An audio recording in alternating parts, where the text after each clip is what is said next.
As the highly transmissible COVID-19 Delta variant sweeps through Southeast Asian countries like Indonesia and Thailand, the Philippine government is in talks with manufacturers to procure more oxygen tanks. In an interview with Teleradyo Monday, July 19, Health Undersecretary Maria Rosario Vergeres says hospitals are also asked to increase their beds for COVID-19 patients. Former National Task Force Advisor Tony Liachon says the government should ramp up its testings, contact tracings, isolation, and quarantine facilities. Private Hospitals Association of the Philippines, Inc. also flags the country's shortage of nurses as a possible threat as the Delta variant looms. In related news, 2 more Filipinos who were sick with the Delta COVID-19 variant in the Philippines died, raising to 3 the total number of deaths because of the highly infectious variant. The 2 were among 11 local cases of the Delta variant. Both had no travel history outside the Philippines and both were unvaccinated. Meantime, in Singapore, its health ministry strongly advises unvaccinated individuals, especially the elderly, to stay home as much as possible over the next few weeks. Singapore reports 88 new locally transmitted COVID-19 cases Sunday, July 18, the highest daily toll since August last year. The jump in infections is a setback for the Asian business hub, which has successfully contained earlier outbreaks. In the United States, new U.S. COVID-19 cases surged 70% this week compared with the prior 7 days to an average of 30,000 new infections a day, fueled by the Delta variant. Deaths rise 26% week over week to an average of 250 lives lost a day, mostly unvaccinated patients. The rise in cases comes as U.S. Surgeon General Vivek Murthy says social media companies have fueled false narratives about the safety and effectiveness of COVID-19 vaccines. The comment also echoes President Joe Biden's comments that social media companies were killing people. In the United Kingdom, cases are rising by more than 50,000 a day, and hundreds of thousands of Britons are being asked to self-isolate for 10 days. The spike is causing havoc for employers and parents, prompting train cancellations and forcing some businesses to close their doors. Almost all remaining restrictions in England are lifted Monday, July 19, despite the surge in infections. This includes even the wearing of masks. Prime Minister Boris Johnson defends the move, saying the rise in cases was predicted. President Rodrigo Duterte says he will possibly run for vice president in 2022 to make himself immune from being held legally accountable. Sabi ng batas na kung presidente ka, vice-presidenta ka, may immunity ka. Adi, tatakbo na lang ako ng vice-presidente. And after that, tatakbo ulit ako ng vice-presidente. But lawyers Mel Santamaria, Dean of the Far Eastern University Institute of Law, and former Supreme Court spokesperson Ted Te say the Constitution does not guarantee the Vice President's immunity.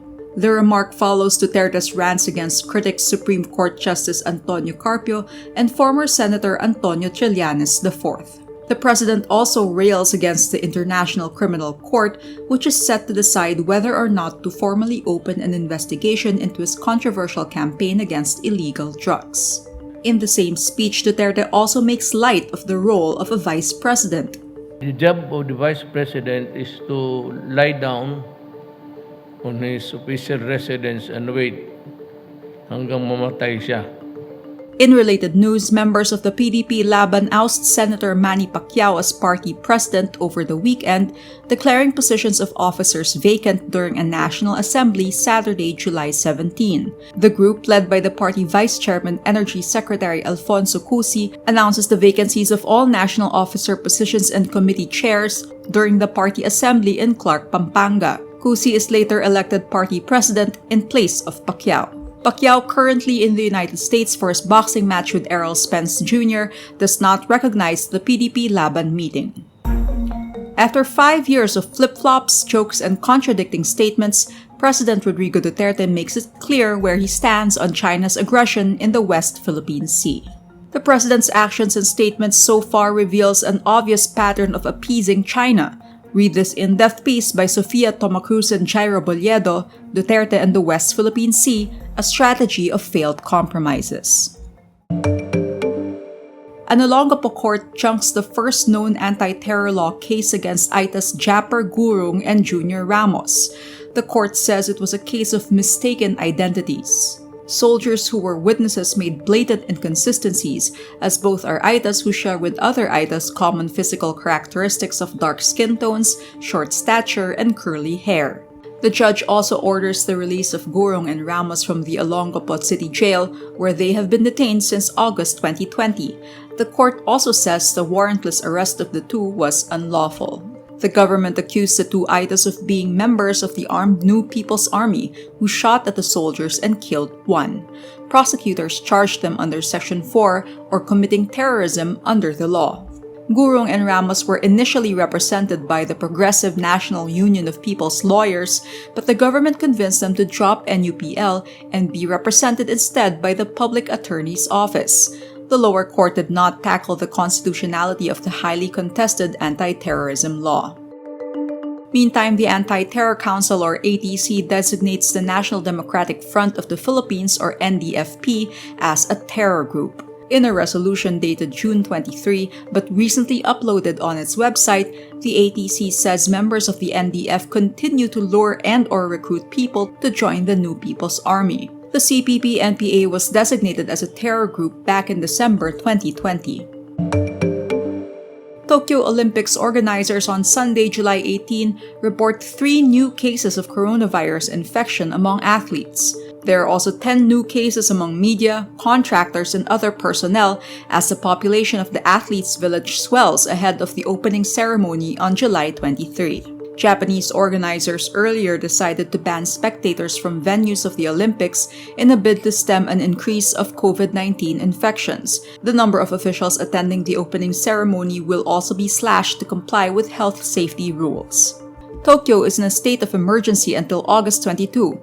Infection rates are climbing and polls show many Japanese oppose holding the games with the influx of overseas visitors it entails. 4 Filipino beauty queens, Miss Universe 2015 Pia Wurtzbach, Miss World 2013 Megan Young, Miss International 2016 Kylie Versosa, and Miss Earth 2015 Angelia Ong graced the July 2021 cover of Harper's Bazaar, Vietnam. On Sunday, July 18, the beauty queens share photos of their stunning shoot on social media. On its website, Harper's Bazaar Vietnam also uploads more group and individual photos of Pia, Megan, Kylie, and Angelia as the 4 beauty queens talk about their pageant journeys and activities after their reign. The cover is part of the magazine's special 10th anniversary issue. Governments around the world used a spyware called Pegasus to spy on civilians, including journalists and human rights activists. Reports under the Pegasus project stem from a leak obtained by Forbidden Stories and Amnesty International that contains 50,000 records of phone numbers linked to individuals targeted by groups and countries known to be clients of Israel's NSO group.